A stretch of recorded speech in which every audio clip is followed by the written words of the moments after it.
먼저 살펴볼 이야기는 캐나다의 유력지인 더 글로브 앤 메일의 기사입니다. 캐나다가 잠수함 입찰 참여 조건에 자동차 산업 투자 조건을 제시했다는 이야기인데요. 정부 방산 계약을 넘어서 제조업 투자까지 연결된 이 전략이 좀 어떤 의미가 있는지 짚어보도록 하겠습니다. 본격적인 얘기를 나누기에 앞서서 지난주 조선주의 흐름을 좀 살펴볼 필요가 있겠는데요. 예. 빅3가 모두 올랐는데 상승폭에는 굉장히 뚜렷한 차이가 있었네요. 예, 그렇습니다. 그래서 지난주 금요일 날 종가 기준으로 벌써 이제 한 해 한 열흘 정도 지났는데 종가 기준으로 YTD 기준으로 이제 하나오션의 그 YTD가 15.56%, 약 16%이고 HD 현대중공업이 14% 정도, 그리고 삼성중공업이 10% 정도의 수익률을 거뒀습니다. 그러니까 3사 중에서는 하나오션이 좀 상대적으로 수익률이 좋고 상대적으로 이제 삼성중공업의 수익률이 뭐 10% 오르긴 했지만 그래도 다른 회사보다는 빅3 중에서 상대적으로 처졌다라는 것을 알 수가 있습니다. 네, 그러면 뭐 말씀하신 것처럼 상대적으로 삼성중공업의 수익률이 떨어지는 이유는 어떤 걸까요? 예, 가장 기본적으로는 결국 HD 현대중공업은 하나오션이나 카타르 LNG발의 어떤 주가 상승률과 매출에 이어서 작년에는 이제 미국에서 불어온 훈풍 때문에 주가가 올랐다 봐야 됩니다. 미국에서 올라온 훈풍이라 한다면 결국은 그 미국에 있는 거점이 있어야 되는데 미국 조선업을 갖다가 이제 다시 한번 부흥시키려고 하니까 트럼프 대통령 입장에서는 미국에 거점이 있어야 되는데 하나그룹은 발빠르게 필리조선소를 인수하면서 아예 하나 필리조선소로 개명을 했죠. 네. 그리고 HD 현대중공업은 헌티턴 잉걸스라는 그 미국 최대 조선소를 보유한 기업의 밀접한 관계입니다. MOU도 체결했고 실사도 했기 때문에 실사를 했다는 점은 단순한 MOU를 넘어서 기술적인 제휴라든지 투자라든지 이런 것을 갖다 염두에 둔 목적이 아닐까 싶습니다. 참고로 헌터턴 잉걸스는 이미 미국의 상장 기업이기 때문에 투자 자체가 좀 상대적으로 용이하다라고 볼 수가 있습니다. 그래서 이 두 기업은 미국의 거점이 있는 반면에 삼성중공업은 거점이 없고 또 다른 중요한 점 하나가 삼성중공업은 아예 분야에 방산이 없습니다. 이 때문에 사실 삼성중공업이 아까 처음 말씀드린 다른 두 기업에 비해서 YTD가 떨어지지 않나라는 분석이 나오고 있습니다.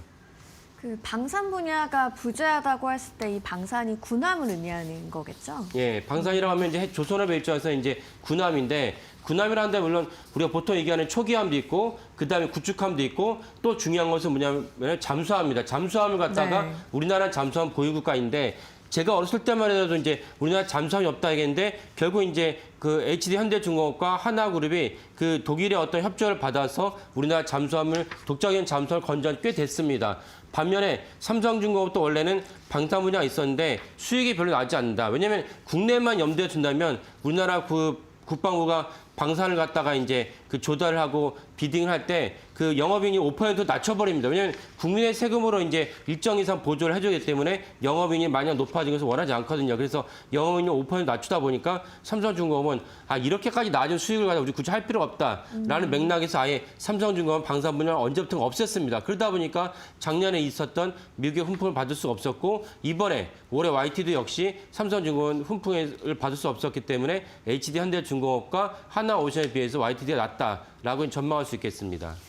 네, 그래서 하나오션과 현대중공업이 연대를 좀 해서 캐나다 잠수함 수주전에 뛰어들었다고요? 예. 그래서 무려 12척에 대한 잠수함 수주전에 뛰어들었는데 12척을 했을 때 전체 수주 규모가 60조 원입니다. 그러면 한 척당 5조 원이 아니고 그보다 낮긴 하지만은 왜 60조 원이 되냐? 모든 방산 분야가 그렇긴 하지만 한 번 수주를 한다면은 거기에 따른 여러 가지 이제 비용이 필요합니다. 예를 들면 그 장갑차를 갖다 수주를 하다 장갑차 훈련하면 포탄이 있어야 되고 수주를 해서라는 AS가 필요하고 이런 비용이 사실은 이제 배보다 다 배꼽이 더 큰 그런 상황이 됐습니다. 그래서 전체적으로 다 합쳤을 때 전체적인 어떤 AS 유지 비용을 다 포함했을 때 캐나다 잠수함이 12척이지만 다 합치면 60조 원이다. 엄청난 금액 아닙니까? 네. 엄청난 금액을 갖다가 단독으로 개별적으로 하기보다는 팀 코리아를 갖다가 만들어서 두 기업이 연대를 해서 이제 수주전에 뛰어든 상황입니다. 그래서 수주전에 뛰어들었는데 그 중에서도 굳이 이제 주인공을 가린다면 하나오션이 주인공이고 HD그룹은 이제 약간 옆에서 도와주는 그런 형식으로 뛰어들었다라고 볼 수가 있겠습니다.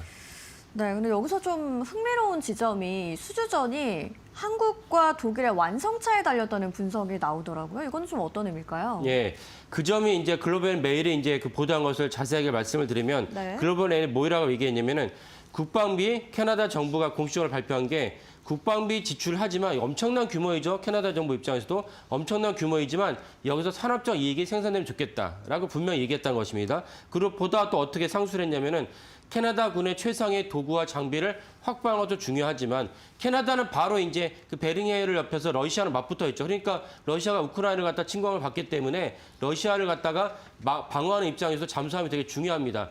그것도 중요하지만 모든 국방 투자는 국내 산업과 경제 이익을 실질적으로 창출한다고 분명히 못을 박았어요. 그래서 나온 얘기가 무엇이냐면 캐나다 정부가 독일과 이 잠수함 수준의 이제 경쟁자가 이제 독일과 한국이거든요. 그래서 두 나라만 이제 파이널 이제 그 비딩에 참여했는데 두 국가가 구체적으로 요구한 것이 뭐냐? 잠수함을 살 테니까 일자리를 창출해달라라고 공식적으로 요청한 것입니다. 일자리를 창출해달라 그러면 이제 폭스바겐은 이미 이제 캐나다에 공장이 있습니다. 그러면 한국의 현대차는 폭스바겐과는 다르게 캐나다에 공장이 없으니까 그러니까 결국은 캐나다의 공장을 지어달라, 현대차 그룹에 지어달라는 요구를 한 것입니다. 그 때문에 사실 현대차 그룹과 폭스바겐이 캐나다에 어떤 식으로 협조를 할 것인지가 이번 엄청난 규모의 잠수함 수정과 맞물려 있다라고 볼 수가 있겠습니다.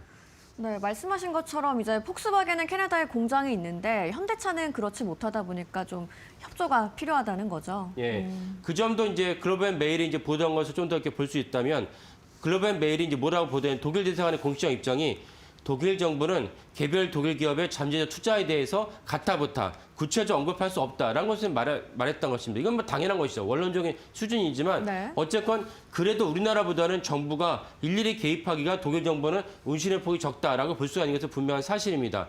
또 하나 중요한 것은 무엇이냐면 아까 말씀드린 대로 이미 폭스바겐은 캐나다에 공장이 있어요.